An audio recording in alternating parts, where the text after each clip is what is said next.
kita training itu datanya hanya sedikit. Berbeda ketika testing itu datanya banyak, jadi ya errornya pasti bahkan bertambah dibandingkan dengan trainingnya. Mungkin begitu, Bu. Terima kasih. Mantap. Terima kasih, Pak Redo. Benar. Jawabannya yang kedua yang benar. Yang awal ini agak nggak tahu ya. Kita kan nggak tahu ini data hari ini apa kemarin yang dipakai kan kita nggak tahu. Yang kita tahu apa? Cuma ada titik-titik biru sama titik-titik bunder-bunder merah, ya kan? Jadi yang pertama itu hanya asumsi kan, berdasarkan asumsi Pak Redo. Tapi jawaban keduanya benar, bahwa kenapa di testing errornya besar, di training errornya sedikit, kecil. Karena data waktu training, maksudnya data yang digunakan di training itu tidak sebanyak waktu di testing. Gimana ya? Karena kenapa error di testingnya besar? Karena si model ini hanya menggunakan data trainingnya sedikit gitu, sangat kecil untuk mempelajari keseluruhan permasalahan yang ada di data input itu gitu kan. Ya nggak? Bisa terlihat di sini titik-titiknya jarang-jarang kan ya, di sini udah kayak rame gitu kan. Nah, kalau dibalik, apa yang terjadi? Kalau dibalik, bisa jadi error di saat testing itu lebih kecil daripada error di saat training. Kalau ini dibalik, trainingnya pakainya data banyak, testingnya datanya sedikit. Tentu hasilnya pun akan terbalik. Begitu ya. Oke, terima kasih kalian sudah menangkap maksudnya ya. Mantap. Sekarang, kalau ini pakai logistic regression. Ini tadi PLA, Perceptron Learning Algorithm. Apa itu? Silahkan di browsing. Cara browsing, karena referensi kita tuh kebanyakan bahasa Inggris kan ya. Cari aja, what is Perceptron Learning Algorithm? Di Google langsung keluar. Dan itu biasanya bukan hanya Wikipedia gitu. Jadi biasanya tuh what is, apa yang mau dicari, itu biasanya langsung tahu ya. Kayak itu lebih benar daripada nyari cuma nuliskan perceptron learning algoritmnya doang gitu di sana, di Google. Gitu ya tipsnya kalau mau browsing. Kalau ini tadi perceptron learning algorithm, sekarang what about logistic regression? Nah, kalau ini trainingnya, rate-nya itu errornya 10%. 11%. Dan di testing dia 14,5%. Walaupun kita lihat input yang ada di training dengan testing juga sama. Sedikitan di training daripada di testing gitu kan. Nah, di sini nilai errornya ternyata lebih kecil bila dibandingkan kita memakai PLA. Berarti secara cepatnya bisa kita simpulkan bahwa logistic regression ini memiliki performance yang lebih baik daripada PLA. Seperti itu ya. Nah, tapi ini saya mau ngomong tentang data lagi, bahwa kadang kita kan memang buat persentase training sama testing itu 70%, 30% ya. Terus kalau begitu nanti di testing ya pasti bagus gitu kan. Nanti akan ada pertanyaan, kalau data testingnya diperpanjang gitu, kira-kira menurut kalian akankah model itu bisa mempertahankan performance yang baiknya di training ketika datanya diperpanjang? Jawabannya tentu tidak. Nah, oleh karena itu kita perlu yang namanya feedback, bahwa mungkin ketika kita harus amati datanya awalnya testing sekian, kita lihat errornya berapa. Terus kita tambah datanya untuk testing yang baru lagi, penambahan errornya berapa. Dan terus kan akhirnya nanti errornya nambah-nambah terus ya, akumulasi error.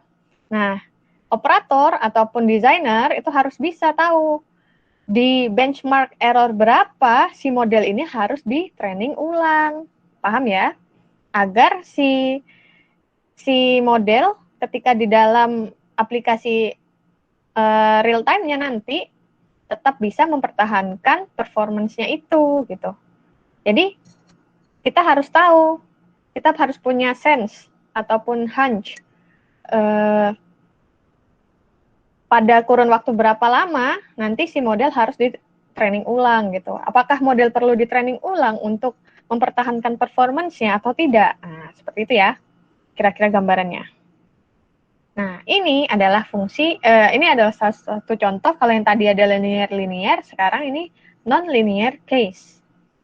Di non-linear case ini, bahwa kadang data itu walaupun sudah diklasifikasikan, dia tidak hanya langsung A dan B, tapi kadang A bercampur B itu berada di golongan kiri, dan beberapa persen dari A dan B itu berada di golongan kanan. Nah, salah satu metode yang bisa diaplikasikan untuk case-case yang non-linear seperti ini, itu bisa pakai support vector machine. Nah, ini SVM ini juga sudah banyak toolbox-nya di MATLAB. Jadi kalian bisa mulai cari ya, kira-kira pemrograman apa yang cocok buat kalian. Dan kalian bisa gitu, ngaplikasikannya. Pakai Excel ya bisa ini sih, cuma aduh, sedih. Karena nggak bisa bikin programming yang if-else-nya dengan gampang gitu kan, karena tidak enak aja interface-nya kalau pakai Excel. Jadi, harapan saya nanti kalian sudah bisa siap-siap entah pakai MATLAB, Skyhub, ataupun Python ya. Karena kita akan nanti mencoba. Dan kalau bisa sudah mulai dicari juga toolbox-nya kira-kira apa. Atau kalau kalian jago langsung buat codingnya, nggak apa-apa juga. Tidak harus pakai toolbox gitu. Tapi untuk mempermudah, yang penting tahu cara aplikasinya ya kayak toolbox. Seperti itu. Nah, ini tadi contoh unsupervised learning kategori dan teknik. Ada clustering, ada density estimation, bagaimana kita mengestimasikan densitasnya. Densitas itu apa? Densitas ya bisa dicari ya, tapi intinya kayak probabilitasnya. Ketika sudah kita klasifikasikan, berapa banyak sih data yang harus tergolong ke cluster A, itu berapa persen dari total datanya, intinya itu, densitas itu. Terus dimensionality reduction, itu bagaimana kita, ini ada principal component analysis, PCA, ataupun factor analysis. Ini dimensionality reduction ya, misalnya kita punya input 10, ternyata model kita ini kok pakai 10-10-nya ini ternyata hasilnya ya gitu-gitu aja gitu, di level error 0,5 misalnya. Dimensionality reduction yang bisa kita aplikasikan ini adalah bagaimana kita bisa menyortir, jangan kita pakai 10 lah, mungkin kita kurangi jadi 5. Mana 5 input yang harus kita pilih? Nah, itu bisa kita pakai principal component analysis, atau kita bisa pakai yang correlation analysis itu. Tapi kalau di correlation analysis, kita cuma tahu ngecek manual gitu. Input 1 dipasang di correlation analysis, hasilnya apa? Input 2 dipasang ke correlation analysis, hasilnya apa? Terus kita sendiri yang harus memilih mana dari hasil ini yang menurut kita ini bagus gitu. Kita sendiri yang memilih. Tapi kalau di principal component analysis, outputnya adalah ketika kita masukkan 10, dia langsung bisa memilih 5 yang mana yang harus dipakai gitu. Gitu ya. Jadi dimensionality reduction itu adalah bagaimana mengurangi pilihan. Yang awalnya 10 bisa jadi 5, yang awalnya 10 bisa jadi 3 yang terbaik, sesuai dengan yang kita desain di PCA ini. Nah, untuk daily life-nya, intelligent system, itu yang ada proses AI-nya, itu bisa kita lihat di face detection, atau di object detection. Ini misalnya kayak, kalau di negara maju mungkin ya, kalau orang, kecepatan tinggi nyetirnya, kan ngelewati lampu merah, seret gitu. Terus ada sensor, ada kamera CCTV yang bisa menangkap, dan kamera CCTV itu bisa langsung kayak dari gambar yang ditangkap, di zoom, dia bisa membaca plat nomornya. Nah, object detection itu salah satu aplikasinya di situ. Terus ada image segmentation, terus ada event detection. Itu yang arahnya itu kayak ke namanya image processing ya, itu ya, image processing. Terus lainnya adalah economical and commercial usage. Ya, aplikasinya sebenarnya udah bisa dikomersialkan gitu sekarang ini kan. Sudah banyak fitur-fitur yang udah kita rasakan. Manfaat dari AI di everyday life, dari kehidupan kita sehari-hari.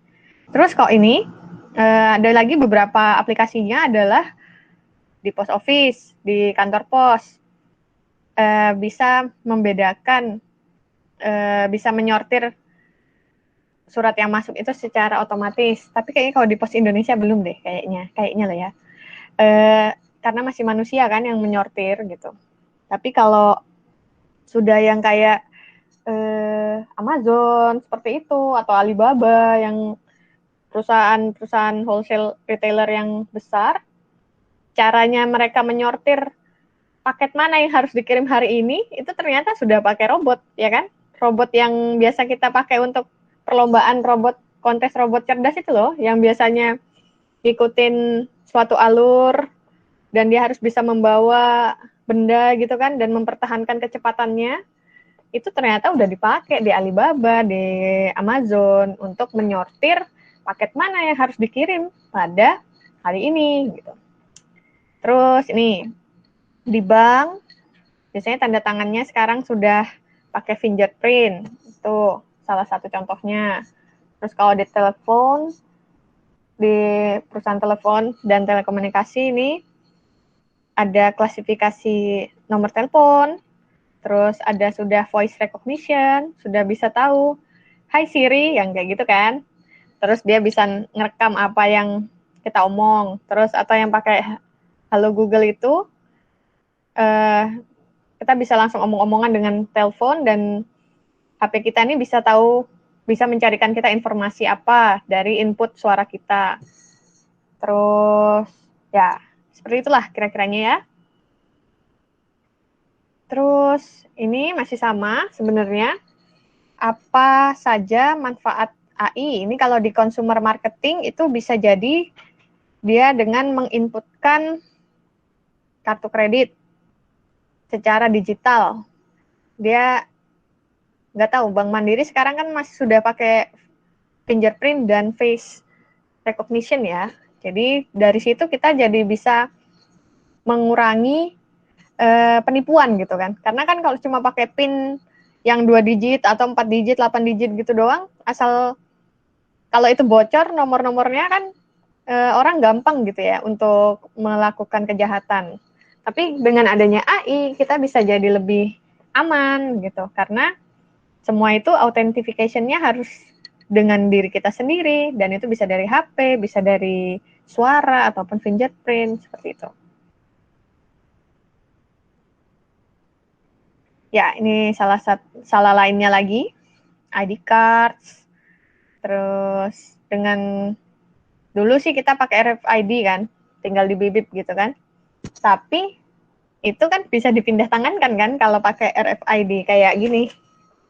Ya kan?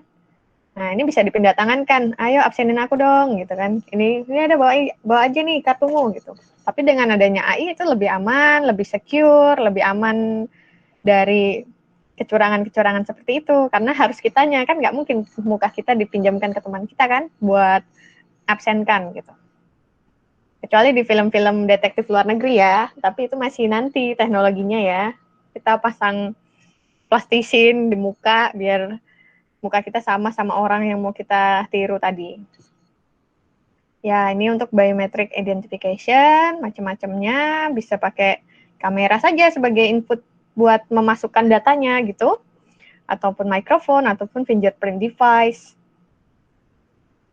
Tahu ini prediksi, nggak hanya prediksi daya, ini prediksi yang lebih menghasilkan ya, memprediksi stock market gitu.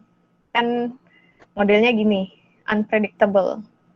Kalau kita prediksinya benar ataupun tidak benar, ada untungnya kalau benar, tapi bisa rugi bandar kalau tidak benar gitu kan. Tapi ini menarik gitu, bisa kita pelajarin. Jadi kalau kalian nanti jago AI-nya, bisa aja kalian investasi, terus diprediksi kira-kira bagaimana, oh berarti saya harus, decision-nya apa kalau dari predicting the stock market ini, decision-nya adalah bagaimana saya bisa mendapatkan benefit yang sebanyak-banyaknya gitu kan. Atau meminimalisir rugi saya ketika stock exchange-nya ternyata harganya